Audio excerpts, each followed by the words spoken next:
Guys, good morning, welcome back to my new blog. আমি মনে lifestyle চ্যানেলে আপনাদের সকলকে স্বাগত জানাই। আর দেখতে দেখতে আমাদের পুজোর দিন এসেই গেল।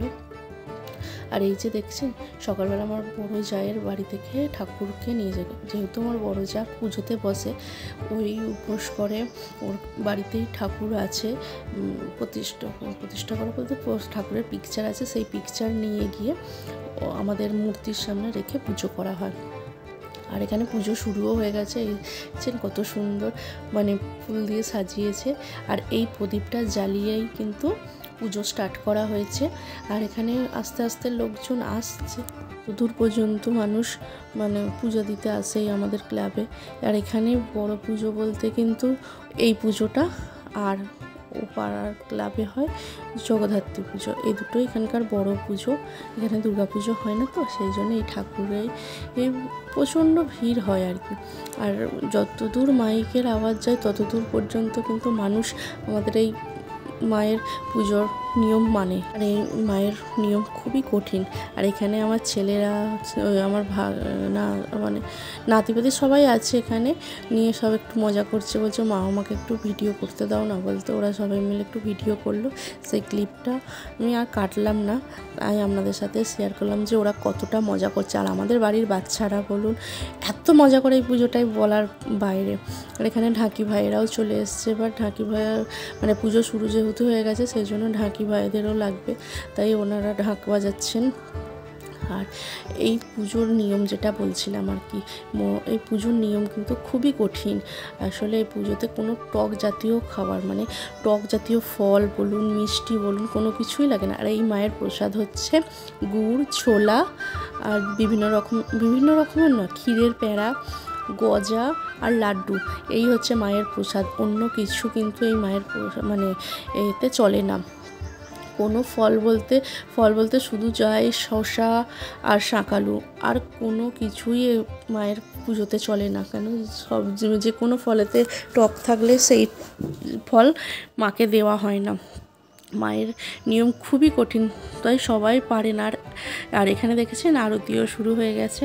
আরতি হবে। আমাদের এই পুজো শুরু হয় একদম সকাল থেকে, আর শেষ হতে হতে প্রায় 5টা বেজে যায়।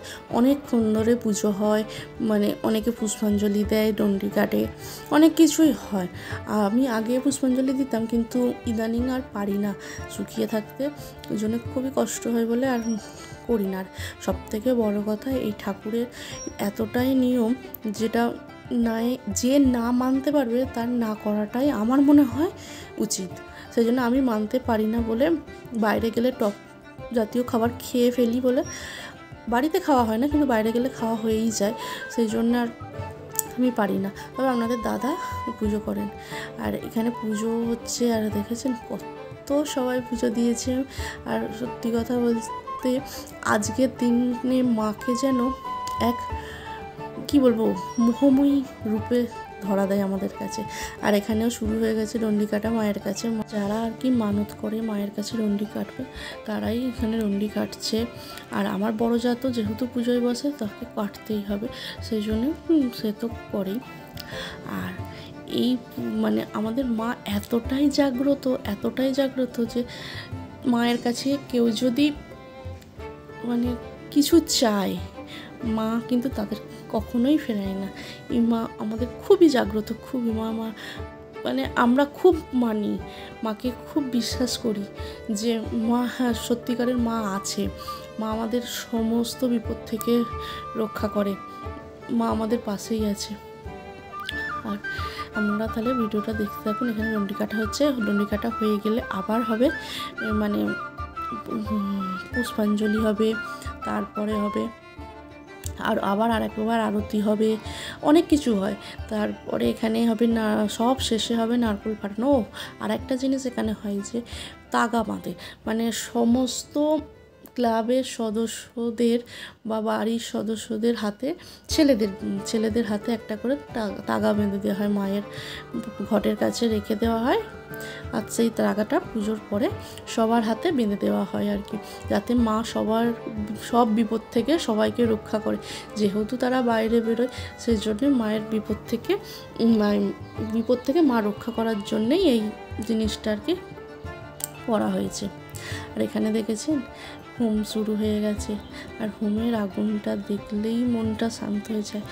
আর আমি তো সত্যি কথা বলতে সব সময় পুজোরেতে থাকতে পারি না, কারণ যেহেতু বাড়িতে লোকজন আসে, সেই জন্য তাদের খাওয়া দাওয়ার ব্যবস্থা করতে হয়, সেই জন্য আমি ওখানে পুজোতে যেতে পারি না। আমার ভাগনা যতটা পেরেছে ক্লিপ নিয়েছে, ততটাই আপনাদের সাথে শেয়ার করছি, পুরোটা সেও নিতে পারেনি, কেন সেও ব্যস্ত থাকে এই পুজোরেতে, সেও নিতে পারেনি।